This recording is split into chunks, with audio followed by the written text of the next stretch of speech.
Welcome back to new video. আমি মাম্পি ওম travel ব্লগে নিয়ে চলে এসেছি আরো একটি নতুন ভিডিও। মাত্র একদিনের ছুটিতে পরিবারের সকলের সাথে সুন্দরভাবে সময় কাটানোর মতো দারুণ সুন্দর একখানা টুরিস্ট পয়েন্টের সন্ধান দেব এই ভিডিওতে। সমুদ্র সৈকতের হাতের কাছে যেখানে রয়েছে থাকার মতো খুব সুন্দর ছোট্ট ছোট্ট কুড়ে ঘরের ব্যবস্থা, যেখানে থেকে সমুদ্র সৈকতকে দারুণ সুন্দরভাবে উপভোগ করতে পারবে। খাবার দাবারের রয়েছে বিপুল সম্ভার। কলকাতা থেকে তোমরা এখানে পৌঁছাবে কি করে, আজকের এই ভ্রমণে থাকা খাওয়া ঘোরা মিলিয়ে কত টাকা খরচা হতে পারে, সমস্ত কিছু A to Z ইনফরমেশন তুলে ধরবো এই ভিডিওটির মাধ্যমে। আশা করছি তাই বন্ধুরা আজকের এই ভিডিও তোমাদের ভীষণ ভালো লাগবে। তাই নতুন বন্ধুদের বলছি এরকম সুন্দর সুন্দর ভিডিওগুলো দেখার জন্য ওম ট্রাভেল ব্লগ সাবস্ক্রাইব করে হাইপ করে আমার পাশে থাকবে। চলো তাহলে বন্ধুরা আজকের ভিডিও এখান থেকেই শুরু করা যাক।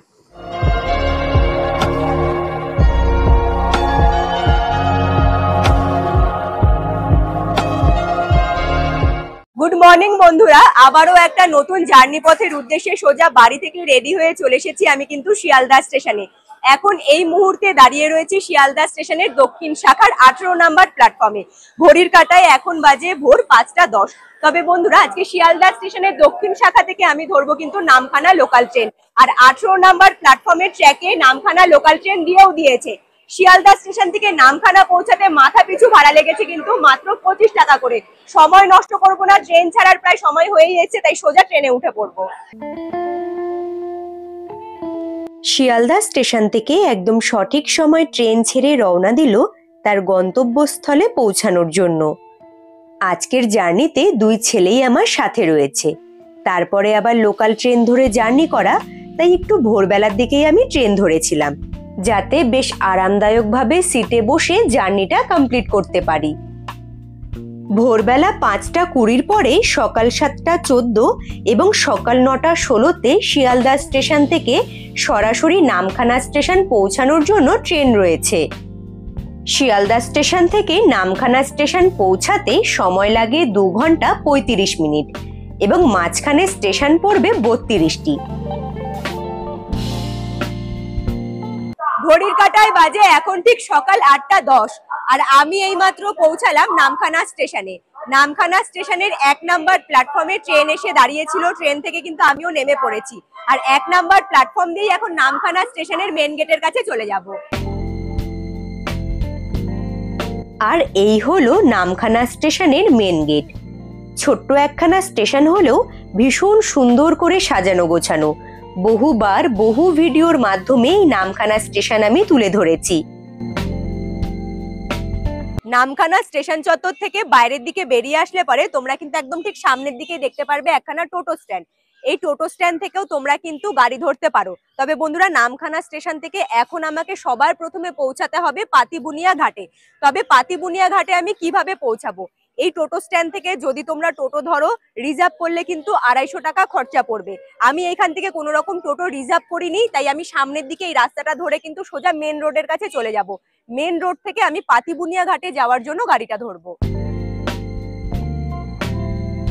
নামখানা স্টেশন থেকে মেন রোডের দূরত্ব হলো 500 মিটার।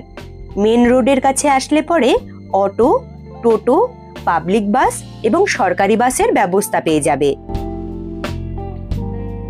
স্টেশন চত্বর থেকে মাত্র 2 মিনিট হাঁটা পথে আমি চলে এসেছি কিন্তু মেন রোডের কাছে। মেন রোডের কাছে আসলে পরে তোমরা দেখতে পারবে টোটো এবং অটো স্ট্যান্ড। এই অটো স্ট্যান্ড থেকে এখন আমি সবার প্রথমে মাথা পিছু 25 টাকা ভাড়া দিয়ে কিন্তু পৌঁছাবো 10 মাইলের কাছে। তবে বন্ধুরা কিছুক্ষণ যদি তোমরা এখানে এসে একটু ওয়েট করো তাহলে কিন্তু বাসেরও সুযোগ সুবিধা পেয়ে যাবে। বাস আসলে পরে তোমরা মাথা পিছু 20 টাকা দিয়ে কিন্তু 10 মাইলে পৌঁছাতে পারবে। যেহেতু এখনো পর্যন্ত বাস আসেনি তাই আমি অটো ধরেই 10 মাইলের দিকে রওনা দেবো। নামখানা স্টেশন থেকে 10 মাইলের দূরত্ব হলো 14 কিলোমিটার। যাওয়ার পথে চোখে পড়বে বিশাল বড় হাতানিয়া দোয়ানিয়া ব্রিজ, যেই ব্রিজটি নামখানা এবং বকখালি দুটো জায়গাকে সংযুক্ত করে রেখেছে। ব্রিজের ওপর থেকে চারিদিকের ভিউ অসাধারণ দেখায়। অটো থেকে নেমে পড়লাম আমি 10 মাইল মেন রোডের ওপরে। এদিকে অটো সোজা চলে যাবে বকখালির দিকে, আর আমি রোড ক্রস করে যাব ওই পারে। 10 মাইলে এসে আমি কিন্তু অটো থেকে নেমেছিলাম ঠিক মেন রোডের ওপরে। রোডের ওপরে অটো থেকে নেমে আমি উল্টো দিকের রাস্তা ধরে কিন্তু 2-4 পা সামনের দিকে এগিয়ে চলে এসেছি। এইখানে আসলে পরে তোমরা দেখতে পারবে কিন্তু একখানা টোটো স্ট্যান্ড। এই টোটো স্ট্যান্ড থেকে এখন মাথা পিছু আমি 15 টাকা ভাড়া দিয়ে পৌঁছাবো পাতিবুনিয়া ঘাটে। তবে যেহেতু লাইন ওয়াইজ এখানে গাড়িগুলো ছাড়া হয়, তাই এখন আমাদের জন্য কিন্তু এই গাড়িটা রয়েছে। এইগুলোকে ইঞ্জিন ভ্যান বলে। ইঞ্জিন ভ্যান ধরে পাতিবুনিয়া ঘাটের দিকে এগিয়ে যাব। সৌরভ বলেছিল ইঞ্জিন ভ্যানে উঠতে হবে না, পরে আমরা টোটো ধরে চলে যাব। তবে এক প্রকার বায়না করেই আমি ইঞ্জিন ভ্যানে উঠেছিলাম। টোটোতে তো সব সময়ই উঠি, এইসব গাড়িতে ওঠার মজাও কিন্তু একটা আলাদা রকম রয়েছে। গাড়িতে বসে চারিদিকের ভিউ দেখতে দেখতে এগোতে শুরু করলাম পাতিবুনিয়া ঘাটের দিকে। তবে তোমরা যারা 4 চাকা গাড়ি নিয়ে আসতে চাইছো, 10 মাইলে এসে ডান দিকের রাস্তা ধরে সোজা চলে আসবে পাতিবুনিয়া ঘাটের কাছে। পাতিবুনিয়া ঘাটের কাছে কিন্তু গাড়ি পার্কিং জোন রয়েছে।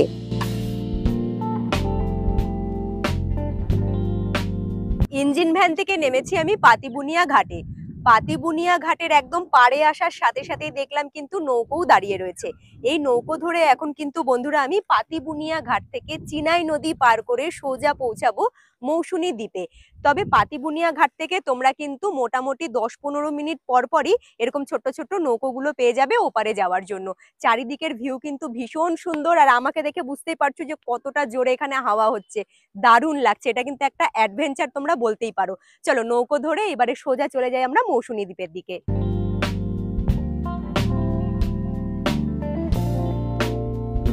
পাতিবুনিয়া ঘাট থেকে মৌসুনী দ্বীপে যেতে নৌকো ভাড়া লেগেছিল মাথা পিছু 10 টাকা করে। নৌকো থেকে নদীর পাড় বরাবর তাকালে চোখে পড়বে ঘন সবুজে ঘেরা ম্যানগ্রোভ, যা দেখতে অসাধারণ লাগছে। যেমনি ছিল হাওয়ার বেগ, তেমনি নদীর জল উত্তাল, তাই এক আলাদা রকম অভিজ্ঞতার সাক্ষী ছিলাম। এই চিনাই নদী গিয়ে মিশেছে সমুদ্রের সাথে। নৌকো ধরে নদীর এক পার থেকে আরেক পারে যাওয়ার এই যে নৌকা ভ্রমণ, এটা কিন্তু তোমাদের বেশ দারুণ লাগবে। যখন নৌকোতে উঠবে তখন নৌকো ভাড়া নেওয়া হয় না, নৌকো থেকে নামার পরে নৌকো ভাড়াটা নেওয়া হয়। পৌঁছে গিয়েছি আমি মৌসুনী দ্বীপে। নৌকো থেকে নামার পরে 2-4 পা সামনের দিকে এগিয়ে আসলে পরেই দেখতে পারবে কিন্তু একখানা রয়েছে টোটো স্ট্যান্ড। এই টোটো স্ট্যান্ড থেকে এখন মাথা পিছু শেয়ারে 25 টাকা ভাড়া দিয়ে আমার গন্তব্যস্থলের দিকে এগিয়ে যাব। মানে মৌসুনী দ্বীপে এসে আমি যেখানে নাইট স্টে করবো সেই ক্যাম্পের কাছে পৌঁছাবো। যদি তোমরা কেউ এই টোটোগুলো রিজার্ভ করো তাহলে কিন্তু খরচা হবে 125 টাকা। যেহেতু আমি শেয়ারে যাচ্ছি তাই মাথা পিছু 25 টাকা খরচা হচ্ছে। মৌসুনী দ্বীপ, বুঝতেই পারছো চারিদিকটাই কিন্তু জল দিয়ে ঘেরা, মাঝে ছোট্ট একখানা দ্বীপ। যে দ্বীপটি দারুণ সুন্দর করে সাজানো গোছানো, সবুজে ঘেরা গাছগাছালি, ছোট ছোট কিছু জলাশয় এবং তার পাশে ছোট্ট ছোট্ট বাড়ি। কি অপূর্ব একখানা পরিবেশ। ফাইনালি পৌঁছে গিয়েছি আমি কিন্তু আজকে আমার রাতের আস্তানায়। মৌসুনী দ্বীপ ঘুরতে এসে আমি নাইট স্টের জন্য বেছে নিয়েছি বন্ধুমহল বিচ ক্যাম্প। এইখান থেকে দাঁড়িয়ে সমুদ্র সৈকতের গর্জন কিন্তু দারুণ সুন্দরভাবে শুনতে পারছি। একদম সমুদ্র সৈকতের পাড়েই রয়েছে বন্ধুমহল বিচ ক্যাম্প। এই গেট দিয়ে ভেতরের দিকে এন্ট্রি করতে হবে। গেটটা কিন্তু বেশ সুন্দর করে সাজানো, আশা করছি রাতের বেলা আরো সুন্দর করে সেজে উঠবে। ভেতরে এইবারে এন্ট্রি করব।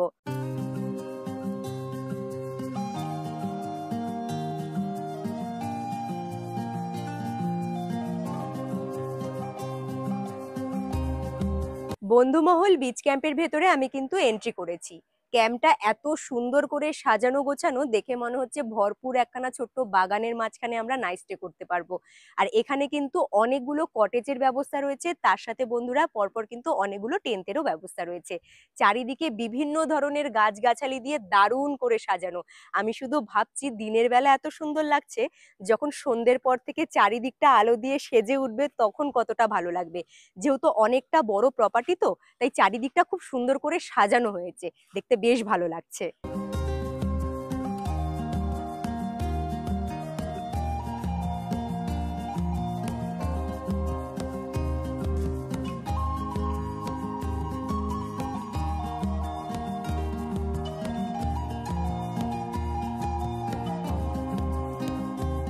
হাতে চলে এসেছে ওয়েলকাম ড্রিঙ্কস।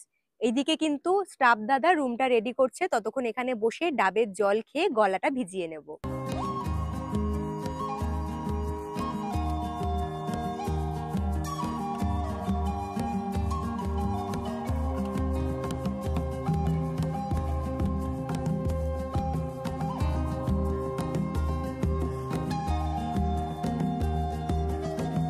রুম পুরো রেডি।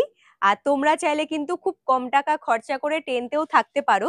আমার সাথে যেহেতু আমার দুটো ছেলে আছে তাই ডিসিশন নিয়েছি কটেজে থাকবো। আচ্ছা, এখানে এসে আমি হাসছি একটা কারণে, ছেলেদের আমি কোনো মতেই কিন্তু ধরে বেঁধে রাখতে পারছি না।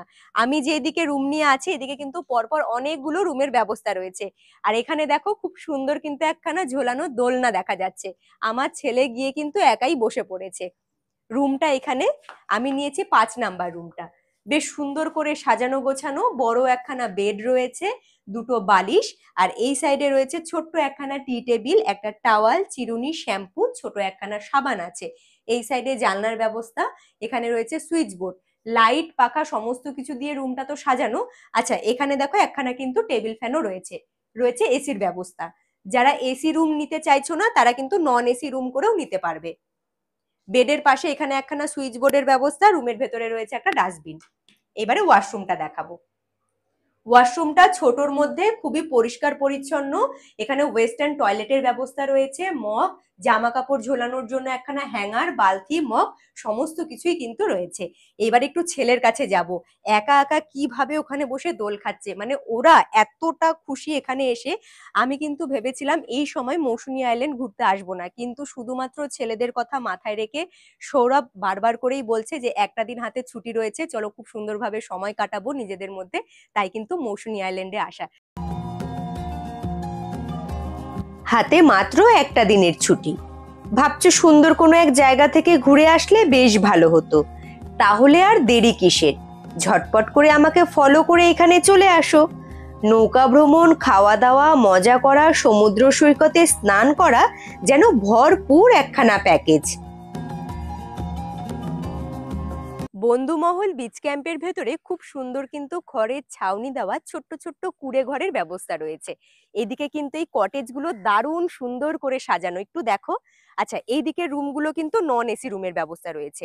তোমরা যারা নন এসি রুম নিয়ে থাকতে চাইছো অবশ্যই কিন্তু এদিককার রুমগুলোতে থাকবে। খুব সুন্দর লোকেশন, সামনের দিকের গার্ডেন এরিয়া দেখতে পারবে।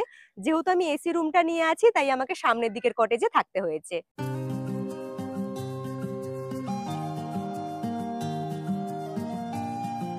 বন্ধুমহল বিচ ক্যাম্পের ভেতরে পরপর অনেকগুলো রয়েছে টেন্টের ব্যবস্থা, যেখানে তোমরা খুব সুন্দরভাবে থাকতেও পারবে। ভেতরে খুব সুন্দর কিন্তু ব্যবস্থা রয়েছে। বাইরের দিক থেকেই শুধু ভিউটা দেখালাম, এবং টেন্টে থাকলে পরে তোমরা কিন্তু খুব সামান্য খরচার বিনিময়ে থাকতে পারবে।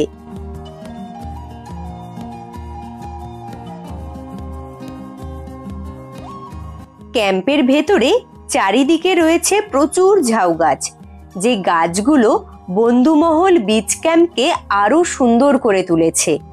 তার মাঝে রয়েছে সুন্দর সুন্দর বসার ব্যবস্থা, যেখানে তোমরা সকাল, সন্ধে, বিকেলে বসে দারুণ সুন্দরভাবে সময় কাটাতে পারো।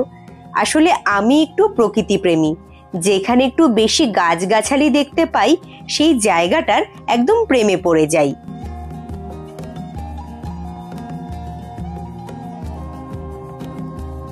যারা প্রকৃতি প্রেমী, যারা খাদ্যরসিক, যারা সমুদ্র সৈকত পছন্দ করে, তোমাদের সকলের জন্য বেস্ট অপশন হবে মৌসুমী দ্বীপের বন্ধুমহল বিচ ক্যাম্প। বন্ধুমহল বিচ ক্যাম্প কিন্তু বেশ অনেকটা বড় জায়গা জুড়ে বিস্তৃত, এবং এত সুন্দর করে সাজানো গোছানো যে একবার যারা এখানে আসবে বাইরে আর ঘুরতেই যাবে না, এখানেই সুন্দর সময় কেটে যাবে। আর লোকেশনটাও কিন্তু খুবই ভালো। এই যে সামনের দিকে সিঁড়িটা দেখা যাচ্ছে, সিঁড়ি ধরে ওপরের দিকে উঠলে পরেই তোমরা কিন্তু সমুদ্র সৈকতও দেখতে পারবে। চারিদিকটা কত সুন্দর গাছগাছালিতে ঘেরা। আর এর আগেও কিন্তু বন্ধুরা তোমরা তো নিশ্চয়ই জানো যে আমি মৌসুমী দ্বীপে কিন্তু ঘুরতে এসেছি, কিন্তু বন্ধুমহল বিচ ক্যাম্পটা দেখে যা মনে হলো মৌসুমী দ্বীপে থাকা যতগুলো ক্যাম্প রয়েছে সবগুলো ক্যাম্পের থেকে কিন্তু বন্ধুমহল বিচ ক্যাম্প বেশ অনেকটা বড় জায়গা জুড়ে বিস্তৃত রয়েছে। আমাদের মধ্যে অনেক বন্ধুরাই রয়েছে যারা প্রচুর টাকা খরচা করে বিদেশে ভ্রমণ করতে যায়, আর যারা কলকাতার হাতের কাছে সুন্দর সুন্দর টুরিস্ট পয়েন্টগুলো ঘুরতে চাও, তাও খুব সামান্য খরচার বিনিময়ে, তারা এইসব জায়গাগুলোতে ভিজিট করতে পারো। সিঁড়ি ধরে ওপরের দিকে উঠে আসলে পরে বেশ সুন্দর কিন্তু এখানে বসার ব্যবস্থা রয়েছে। এত সুন্দর হাওয়া হচ্ছে যে এখান থেকে উঠে আর যেতে ইচ্ছে করবে না। তবে এখানে বসেও কিন্তু সামনের দিকে তাকালে পরে দারুণ সুন্দর সমুদ্র সৈকতের ভিউ তোমরা দেখতে পারবে। বন্ধুমহল বিচ ক্যাম্পে এসে যেটা দেখছি, প্রত্যেকটা দিক, প্রত্যেকটা জিনিস এত সুন্দর পারফেক্ট ভাবে সাজানো যে তোমরা যদি এখানে আসো তোমাদের সকলের কিন্তু বেশ ভালো লাগবে।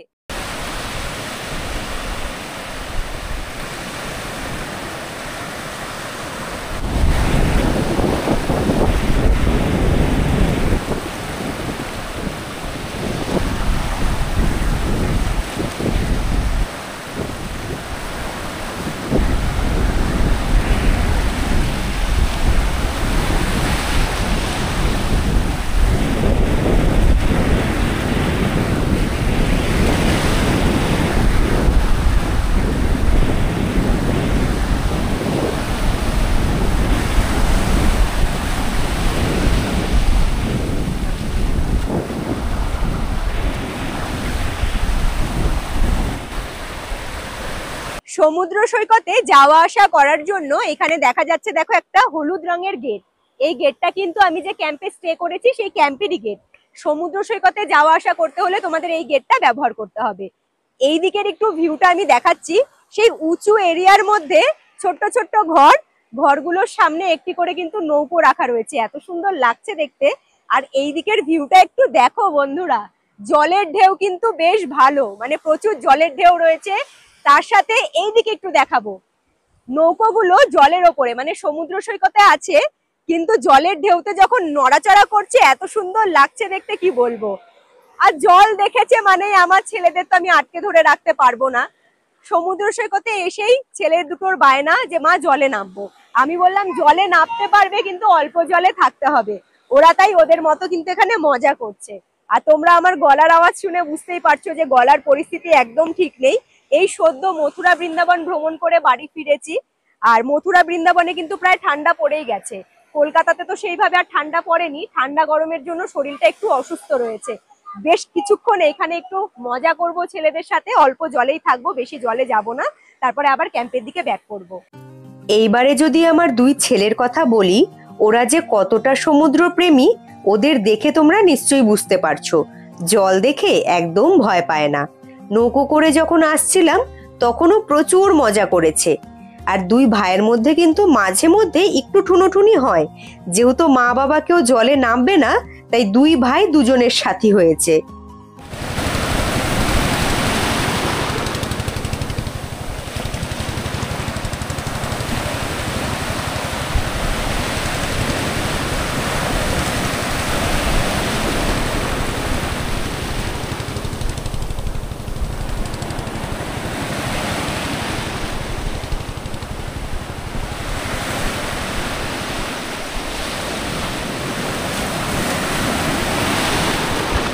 সমুদ্র সৈকত থেকে ঘুরে এসে রুমে গিয়ে একটু ফ্রেশ হলাম। এদিকে দুপুরের খাবার দাবার কিন্তু পুরো রেডি, আর আমরাও চলে এসেছি কিন্তু দুপুরের খাবার খেতে। টেবিল সাজিয়ে বুঝতেই পারছো কত রকমের খাবার দাবার রয়েছে, কোনটা দিয়ে শুরু করব বুঝতে পারছি না। আচ্ছা, দুপুরের মেনু কি কি রয়েছে সেটা একটু বলে দিই। সাদা ভাত, এখানে রয়েছে কাঁচা পেঁয়াজ, কাঁচা লঙ্কা, লেবু, আলু ভাজা, ডাল, আলু পটলের তরকারি, এখানে রয়েছে চিংড়ি মাছের মালাইকারি, রয়েছে কাতলা মাছ, সাথে রয়েছে কিন্তু এখানে পাঁপড় ভাজা, প্লেট সাজিয়ে দিয়েছে অনেকগুলো, সাদা রসগোল্লা, চাটনি। আচ্ছা, খেয়ে টেস্ট করে দেখবো প্রত্যেকটা খাবার খেতে কেমন হয়েছে, পুরো রিভিউ দেব। আর এই যে রসগোল্লার বাটিটা দেখছো, আমরা যেহেতু 4 জন আছি সকলের জন্য কিন্তু 2 পিস করে রসগোল্লা। এইবারে প্রথমে মাছটা দিয়ে তাহলে শুরু করি। একটা ভালো ক্যাম্পে খাবারের টেস্ট ঠিক যেমন হয় এখানেও কিন্তু সেম। প্রত্যেকটি খাবার আমার মুখে তো বেশ ভালো লেগেছিল। তবে তোমরা চাইলে তোমাদের পছন্দ অনুযায়ী কোনো খাবার অবশ্যই এক্সট্রা ভাবে অর্ডার করতে পারো। আচ্ছা, এইবারে তাহলে একটু বাচ্চাদের বিষয়টা বলি। তোমাদের সাথে যদি 5 থেকে 10 বছরের বাচ্চারা থাকে তাহলে কিন্তু 50% টাকা নেওয়া হবে, এবং 10 বছরের ঊর্ধ্বে বাচ্চাদের পুরো টাকাই নেওয়া হয়। রান্নাটা ভালো হলে যে কোনো খাবারই আমি পেট ভরে খেয়ে নিতে পারি। তবে যে কথাটা না বললেই নয়, চিংড়ি মাছ এবং কাতলা মাছ দুটোই কিন্তু টাটকা ছিল, যার কারণে রান্নাটাও কিন্তু দারুণ হয়েছিল। বাড়ি থেকে অনেক ভোরবেলায় বেরিয়েছিলাম, যার কারণে ছেলে দুটোর ঘুম ঠিকঠাকভাবে হয়নি। এদিকে সমুদ্রতে এসে ঝাপাঝাপি করেছে, তাই ওদের মধ্যে একটু ক্লান্তি ভাব আছে। দুপুরের খাওয়া দাওয়া সেরে আমি একটু রেস্ট নিয়েছিলাম। তোমরা চাইলে দুপুরের খাবারের পরে একটু কিন্তু আশেপাশে গ্রামাঞ্চলটা পায়ে হেঁটে ঘুরতে পারো। দুপুরের খাবার দাবার কমপ্লিট করে একটু কিন্তু রুমে গিয়ে ঘুমিয়ে পড়েছিলাম। ঘুম থেকে উঠে বাইরে বেরোতেই একদম চারিদিকের ভিউ দেখে একদম অবাক হয়ে গিয়েছি। এত সুন্দরভাবে বিভিন্ন ধরনের আলো দিয়ে চারিদিকটা মানে পুরো বন্ধুমহল ক্যাম্প কিন্তু দারুণ সুন্দরভাবে সেজে উঠেছে। দিনের বেলা একরকমের ভিউ পেয়েছি, আর সন্ধেবেলা কিন্তু এক অন্যরকম জগৎ যেন মনে হচ্ছে। দারুণ সুন্দরভাবে চারিদিকটা সেজে উঠেছে। এখান থেকে দাঁড়িয়ে সমুদ্র সৈকতের যে কি বিশাল গর্জন, তার আওয়াজটা দারুণ সুন্দরভাবে ফিল করতে পারছি। দেখো দাদা কিন্তু এখানে বারবিকিউ এর জন্য পুরো প্রস্তুতি শুরু করে দিয়েছে, বারবিকিউ রেডি করছে। ততক্ষণ একটু বাইরে বসে সুন্দর এই ভিউ গুলো এনজয় করব।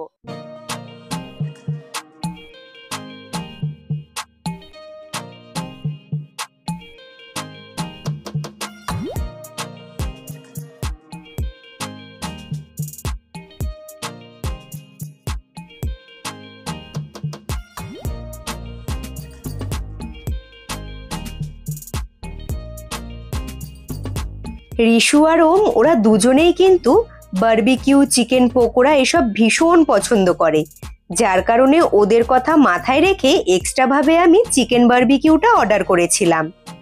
এইদিকে দারুণভাবে দাদা কিন্তু চিকেন বারবিকিউটা রেডি করছে। বন্ধুমহল বিচ ক্যাম্পের ভেতরে পরপর দুটো কিন্তু ওয়াচ টাওয়ারের মতো রয়েছে। আমি একটু দেখিয়ে দিচ্ছি। দেখো ঠিক ওই যে পাশে ওয়াচ টাওয়ারের মতো যে দেখা যাচ্ছে, এইখানে কিন্তু বেশ সুন্দর বসার ব্যবস্থা রয়েছে।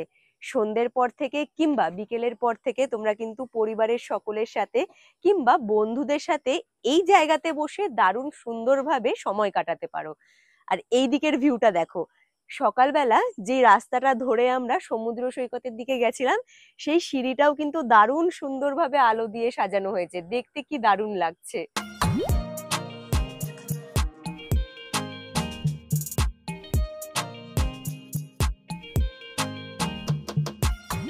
দিনের বেলা এবং রাতের বেলার এই সুন্দর ভিউ দেখে নিশ্চয়ই তোমরা ধারণা করতে পারছো যে মাত্র একটা দিনের ছুটি কতটা সুন্দর হয়ে উঠতে পারে। খাওয়া দাওয়া, ঘোরা, মজা করা, নাচ গান করা সবকিছু মিলিয়ে যেন একখানা সুন্দর স্মৃতি হয়ে থাকবে। সন্ধ্যের পর থেকে দারুণ সুন্দর গান বাজনায় মেতে ওঠে পুরো ক্যাম্প। যে গানের তালে এখানে যারা যারা থাকে তারাও কিন্তু তাল মেলায়, যেসব জিনিসগুলো দেখতে বেশ ভালো লাগে। বিভিন্ন রঙের আলো দিয়ে সেজে ওঠা এই ক্যাম্পের দৃশ্য দেখতে দেখতে আমি অপেক্ষায় রয়েছি কতক্ষণে বারবিকিউ রেডি হয়ে আসবে। বলতে বলতেই বারবিকিউ নিয়ে হাজির হলো দাদা।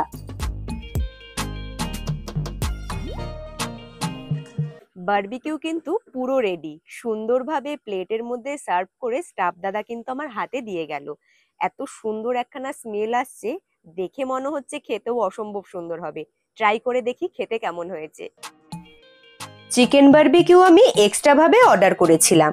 দুপুরবেলা তো প্রচুর রকমের খাবার দাবার খেয়েছি, এদিকে সন্ধেবেলা আবার স্ন্যাক্সও ছিল, তারপরে আবার চিকেন বারবিকিউ। চিকেন বারবিকিউটা আমি অল্প করে অর্ডার করেছিলাম, 500 গ্রাম নিয়েছিলাম, দাম পড়েছিল কিন্তু 250 টাকা। তোমরা চাইলে 1 কিলো নিতে পারো, দাম পড়বে 500 টাকা। চিকেন বারবিকিউটা খেতে কিন্তু বেশ ভালো হয়েছিল। ক্যাম্পের ভেতরে দিনের বেলাতেও তোমরা জলের ঢেউয়ের আওয়াজটা কিন্তু দারুণ সুন্দরভাবে শুনতে পারবে। তবে যত রাত বাড়ছিল সমুদ্র সৈকতের জলের ঢেউয়ের আওয়াজটা যেন দ্বিগুণ হয়ে যাচ্ছিল, এত সুন্দর লাগছিল। সেই জলের ঢেউয়ের আওয়াজ আবারও আমাকে সমুদ্র সৈকতের কাছে টেনে নিয়ে গেল। বেশ খানিকক্ষণ আমি কিন্তু সন্ধেবেলা সমুদ্র সৈকতে বসেছিলাম, যেহেতু চারিদিকটা অন্ধকার ছিল তাই ভিডিওটা নিইনি। সন্ধেবেলাটা দারুণ সুন্দরভাবে দুই ছেলের সাথে কিন্তু কাটালাম, বেশ মজা করলাম। আর এখন ঘড়ির কাঁটায় বাজে রাত্রি 10টার মতো, আর রাতের খাবার দাবার রেডি, তাই আর দেরি করলাম না, সোজা চলে এলাম কিন্তু খাবারের টেবিলে। খুব সুন্দরভাবে কিন্তু প্লেট সাজিয়ে টেবিল সাজিয়ে দিয়ে দিয়েছে রাতের খাবার। আচ্ছা, রাতের খাবারে রয়েছে এখানে সাদা ভাত, স্যালাড, আলু ভাজা, চিকেন, ঝিঙে আলুর তরকারি আর ডাল। তোমরা যারা রুটি খেতে চাইছো কোনো রকম প্রবলেম হবে না, আগে থেকে বলে দেবে, তোমাদের জন্য কিন্তু রুটিও বানিয়ে দেওয়া হবে। আমার ছেলে যেহেতু রুটি খাবে তাই ওকে কিন্তু দুটো রুটি দিয়েছে, আমি বলেছিলাম দুটো রুটি দিতে। আর এখানে কিন্তু রুটির সাথে আলু ভাজা, চিকেন, ডাল, সবজি আমাকে সেম যা দিয়েছে ছেলেকেও কিন্তু তাই দিয়েছে। দেরি করব না, ঝটপট করে রাতের খাবারটা কমপ্লিট করে নেব। দুপুরবেলা যখন আমি খেতে বসেছিলাম সেই সময় দাদা আমাকে জিজ্ঞেস করেছিল রাতের খাবারে আমি ভাত নেব না রুটি নেব। তোমরা যে যেটা পছন্দ করো সেটা বলে দিতে পারো। তাছাড়াও রাতের খাবারে কি কি রয়েছে তোমরা তো দেখলে। তোমরা যদি আবার এক্সট্রা ভাবে কোনো খাবার অর্ডার করতে চাও সেটাও কিন্তু একটু আগে ভাগে জানিয়ে দেবে, যাতে সময় মতো তারা খাবারটা রেডি করে তোমাদের সামনে সার্ভ করতে পারে। মাংসর ঝোলটা আমার কাছে কিন্তু বেস্ট লেগেছিল।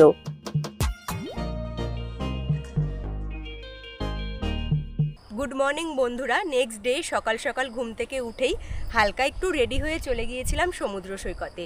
এত সুন্দর ফ্রেশ একখানা হাওয়া বইছে, খুব সুন্দর সমুদ্র সৈকতের পাড়ে বসে সময় কাটালাম। আর এইদিকে দাদা ডাক দিয়ে বলল যে সকালের জলখাবার নাকি পুরো রেডি হয়ে গিয়েছে। খাবারের টেবিলে গিয়ে বসে দেখব সকালের জলখাবারে আজকে কি রয়েছে।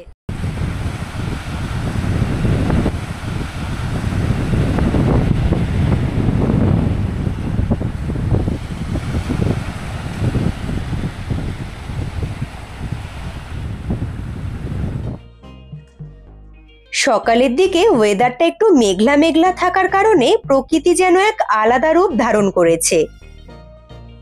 সকালের জলখাবারে রয়েছে গরম গরম ফুলকো লুচি, তার সাথে ছোলার ডাল, একটা করে ডিম সেদ্ধ, সাথে আছে কিন্তু স্যালাড। খেয়ে টেস্ট করে দেখি খেতে কেমন হয়েছে। সকালের জলখাবারে ডিম সেদ্ধটা তোমরা শুধু একটা করেই পাবে, বাদবাকি লুচি ছোলার ডাল যত খুশি পেট ভরে খেতে পারো। সকাল সকাল গরম গরম লুচি ছোলার ডাল পেলে পরে আশা করছি আর কারো কিছু প্রয়োজন পড়বে না। তাই সকালের জলখাবারটা কিন্তু জমে গিয়েছিল।